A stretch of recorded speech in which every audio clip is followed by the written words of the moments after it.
Dans un entretien accordé à nos confrères de Elle, à paraître jeudi 20 juillet 2023, Laura Smith s'est livrée à cœur ouvert sur ses dernières années depuis la mort de Johnny Hallyday.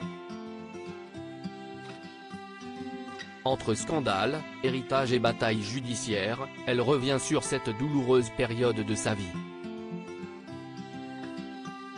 Bientôt 6 ans que le taulier, Johnny Hallyday, nous a quittés. Malgré sa carrière remplie de succès durant plusieurs décennies, l'artiste a laissé derrière lui ses proches, dont son épouse Laetitia et ses 4 enfants, David, Laura, Jade et Joy.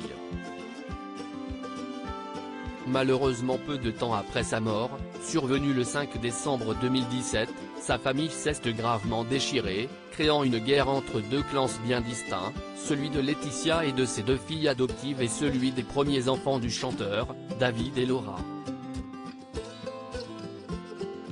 Après une longue bataille judiciaire concernant l'héritage de la rockstar, celle-ci s'est finalement conclue en 2020 avec un accord entre les 2 parties.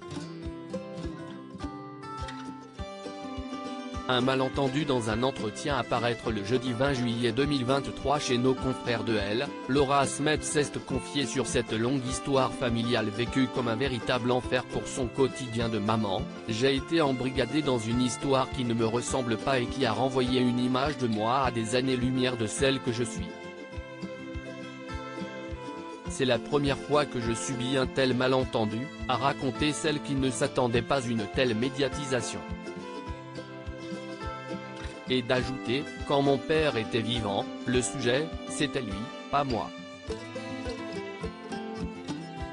Cette affaire a même été jusqu'à impacter sa carrière professionnelle. Aujourd'hui encore, je paie les conséquences de cette surexposition dans mon métier, j'ai moins de propositions.